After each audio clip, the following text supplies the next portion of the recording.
In this video, I'm going to be taking you through 5 defensive pattern exercises that will teach your back line how to defend in a zonal marking system. So a zonal marking system just means that our defense is going to move in relation to where the ball is, not necessarily where our opponents are all the time. So to get our back line used to shifting with the ball, the first exercise that we're going to do, the first pattern, is going to be a very simple sideways ball movement. So we start here with the ball in the middle. So as he passes the ball out wide, now we're shifting sideways with the ball. So you're going to see the back line just shift across. Then as he passes back across to the other side, you see your defender shift back across with the ball there. So that's the first pattern. It's just a simple side-to-side shifting. After working on sideways movement, the next movement that you want to work on is vertical, or the movement up and down. So just to keep it nice and simple, player the ball in the middle will just dribble backwards, and as they dribble backwards, the defensive line will step up together with the movement. Then as the ball carrier moves back forward, the defense will drop back off. Another thing that needs to be instilled in a zonal marking system is the body position of the defenders in the back line when they're not pressuring the ball. They need to be in sort of a half and half orientation, and I'll have a picture for an example. So they're facing sideways onto the ball, so they can both shuffle forward and backwards easily. So that movement is crucial to this vertical movement. So here, as we continue this pattern, we can shift sideways, so they shift sideways like they did in the previous pattern.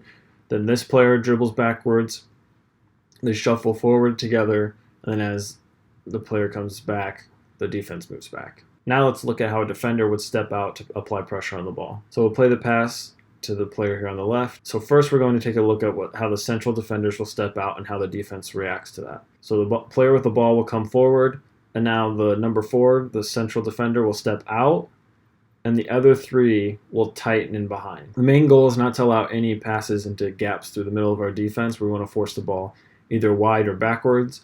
So we tighten to close these gaps in between the central defenders and then the wide defender on this side, and the fullback on the left back on the other side just falls in behind. So now we play the ball to the opposite side. The defense shifts like we did in the first pattern as this player carries the ball forward. Now this central defender steps out, and you see the same little triangle pattern between the 2 central defenders and the ball side fullback, and then the far side, weak side fullback is just pulled across. So now we've looked at how central defenders step out to defend. Now let's take a look at how the outside defenders would step out. So if the ball gets played out wide, now we have the right back step out to defend, and the whole defensive line just steps across with. So you can see they drop off a little bit because there was a little bit of a vertical pass here to this winger, so they are dropping off. You want to be giving a little space here between the player who stepped to the ball and the rest of the back line. In case this player gets beat, now we have defenders that are dropped off a little bit already to help recover. Now we play the ball to the other side, and the fullback on that side steps out, and the back line shifts across again giving a little depth off the player pressuring the ball. The final progression I'll talk about today then is how to defend end line crosses. So as the player on the ball here dribbles past the fullback, the rest of the back line wants to keep their depth off the pressure on the ball. So you can see they'll fall back here around the 18 to give a little bit of space. As the ball carrier continues down the sideline towards the end line, our back line will fall back even deeper, here probably as deep as they'll get on the edge of the 6-yard box. So just to recap real quick and go over each of the progressions here, each of the patterns. The first one is a sideways movement, so we just have sideways passes between the 3 players in the middle that will just shift the defenders across from side to side. The next pattern then is the vertical movement, so we just have the player with the ball dribbling backwards, followed by the defensive line, then dribbling forwards again. Then the attacking players just play off to one another, and they take turns dribbling backwards and forwards to force the defense to move. Then we have the central defenders stepping out to stop the ball. So a ball carrier comes forward, we step out, and the rest of the defenders shift behind. And then we shift the ball across the other side and do the same thing on this side of the ball as well. Then we have the outside defender stepping out and the back line recovering behind them.